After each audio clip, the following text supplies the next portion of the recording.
Vice President Dr. Mohammad Wahid officiates the grand finale of India-Maldives Friendship Festival 2010 organized by the High Commission of India in cooperation with the India Club of Maldives.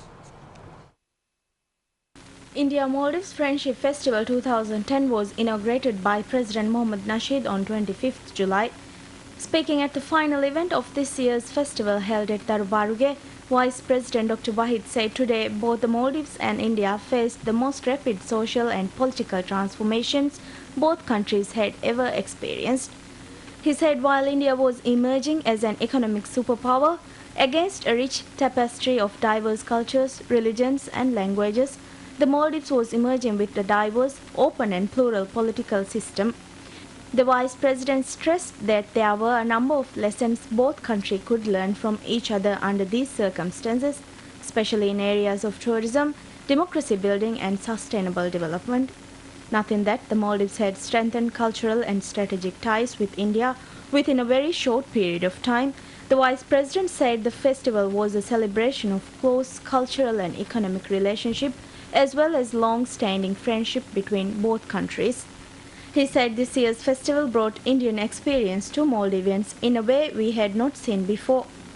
India-Maldives Friendship Festival 2010 featured a number of Indian artists, performers, intellectuals and investors who visited specially for the event. Last evening's function marked the final of the second installment of the India-Maldives Friendship Festivals. The first event was held in 2009. Last evening's function featured cultural presentations by renowned Indian performers Surinder Sagar and party and music band of the Maldives Police Service 119 Police. 1 month has passed since the interim period given to the government to conclude transitional matters has concluded. Voices were raised 1 month ago about the scores of issues defaulting when the deadline was reached. But at that time, no one had thought of the inconveniences the country might face or the constitutional vacuum that might be created if we fail to deal with the defaulting issues before the deadline was reached. Maybe it is because we had not yet experienced it at the time, but now we are facing the consequences of failing to deal with the defaulting issues within the transitional period. Chapter 14, or the chapter on transitional matters, was included in the Constitution during the time they were drafting it to ensure that the country does not go into a constitutional vacuum.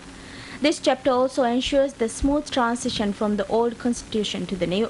This dictates how to deal with the independent commissions, continuance of laws and commencement of the new Constitution. It also dictates how to deal with overlapping issues in the two constitutions. The Constitution allocates 2 years to deal with transitional matters, yet when the deadline passed, some of the requirements remain virgin territory. The establishment of the Human Rights Commission, the Civil Service Commission and the Chief Justice all failed to come to reality within the prescribed period. The political differences between the majority and the minority party took center stage at Parliament, giving a backseat to the issues in the Constitution about transitional matters.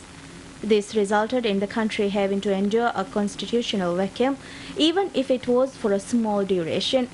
The management of the transitional Supreme Court came to a halt with no Chief Justice. Although a new Chief Justice and judges were appointed to the Supreme Court on the third day after the deadline was reached, the issue of appointing members to independent commissions and appointing judges to other courts still remained vague. When the Parliament went to a 1-month recess, they had not disclosed the power to the Human Rights Commission to carry out their duties. As a result, the HRSCM faced inconvenience in carrying out the duties prescribed in the Constitution. Speaking at a news conference on the issue, the Secretary General of the Human Rights Commission said that the Commission now faces leadership and constitutional challenges. According to Article 9 of the law of the Human Rights Commission says that the President of the Commission should oversee complaints and chair meetings, and it the Commission President who is to assign cases to other members. While this is stated in the Constitution, the absence of a President and a Vice President in the Commission is a major hindrance. To add fuel to fire, it is now believed that the names of nominees to the posts of Presidents and Vice Presidents have to be sent twice to Parliament, which will further lengthen the process. The obstruction to the work of a constitutional body, which protects human rights, is a huge problem for the country's well-being. This is what authorities were warning of when the deadline came to a close. The country is now suffering the consequence of failing to deal with issues within the prescribed deadline. Most Maldivian islands face inconveniences due to erosion. While some islands stay till they get outside help, others came up with their own solutions.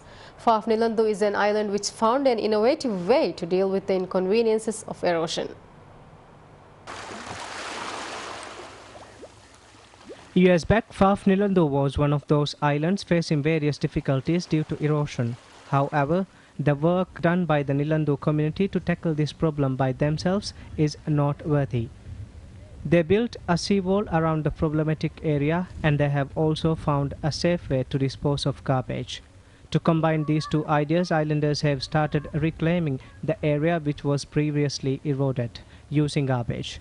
They have now succeeded in reclaiming an area of 3,000 feet using this special method of waste disposal.